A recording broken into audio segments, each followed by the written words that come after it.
Now, let's bring in House Budget Committee Chair, Mr. Jodey Arrington. Jodey, thank you for coming on. I know you're a busy guy. You may or may not have heard my riff, but there's no spending cuts and there are no tax cuts in this budget. I know what your sentiments are, and I understand the Democrats want to stonewall everything, probably shut the government down come September. I understand all that. I know the degree of difficulty. But what I'm saying is, I don't think you're coming up with a fabulous product right now. And in the Senate, it may be even worse.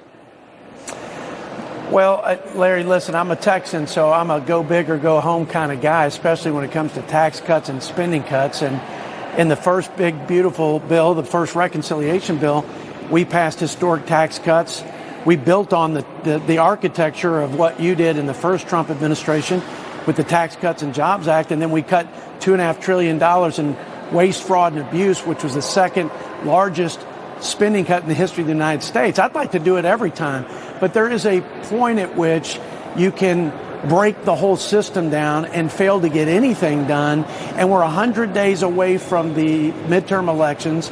In the first one, we were 100 days into the honeymoon of this unified Republican leadership here in Washington. So the dynamics have changed here in the House. The political landscape in the Senate certainly has changed. For example, we could pass some fraud reforms in the House that open up this endless amendment vote-a-rama process on the Senate Finance Committee, and you could have some Republicans break rank, those who didn't even support the big, beautiful bill, those who do not like the president, and then they can cause trouble with the Democrats and undo some of the generational reforms, fiscal reforms, and other good things that we had in the big, beautiful bill. So the moment right now, is for us to support our troops in conflict, because Democrats aren't going to help us. Mm-hmm. They've already shut the government down twice.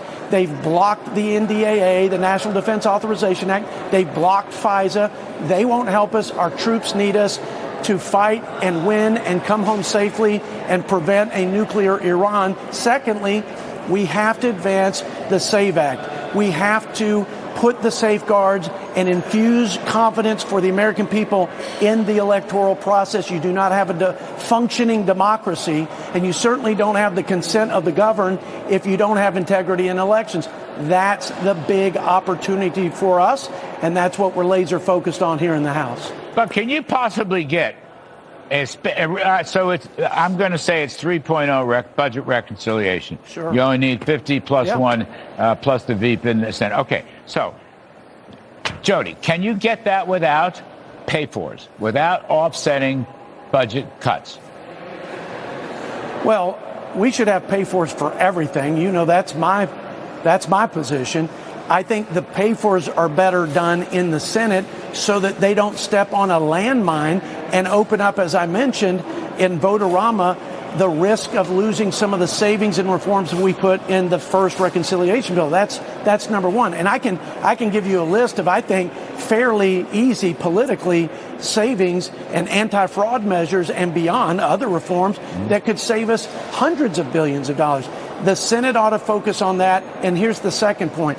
This is emergency spending. This isn't Golden Dome. This isn't Space Force modernization for future wars. This is for the fight right now.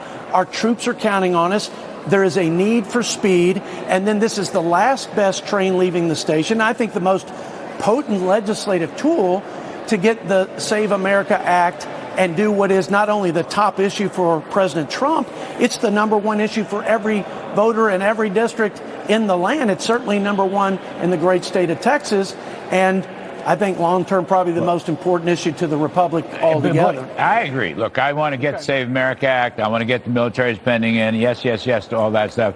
The farm spending, I don't know. I'm not happy about that at all. But putting that aside, you're missing an opportunity on capital gains. If you index it or if you raise the exemptions for the sale of a home, you would have middle-class reforms. pro-growth. You'd be appealing not only to the base, but you'd be appealing to working folks, whether they're black or brown or white or whomever. The socialists can't appeal to that crowd. You can. They'll come running. They'll switch over. They may be Democrats, but they'll vote for GOP candidates in the fall if there's something in it for them. Like, why should they have to pay taxes on inflation? Look, the reforms that you talk about, they're on housing, for example, with capital gains tax breaks for selling to first-time homeowners. We could also do expensing like we did in the first bill, but for housing structures. We could make that for 2 or 3 years. So listen, I don't disagree with you. Here's what I'm telling you. Even on the tax policy side, you're opening up Senate finance, and you're giving 2 or 3 Republicans an opportunity to gut some of the reforms that we did in the big, beautiful bill. So let Ron Johnson, the great Ron Johnson, we've got a budget hawk who's taken the gavel in the Senate. Yeah. Let him and Rick Scott and Mike Lee, along with Thune, work through how they can thread the needle and not do any harm, first and foremost, and then lay out some savings to offset the bill, especially on the ag side. I agree with you. All right. Well, I appreciate it. Jodey Arrington, you're a good sport to come on this show. We appreciate it very, very much. Good to be with you always, Larry. You take care. All right.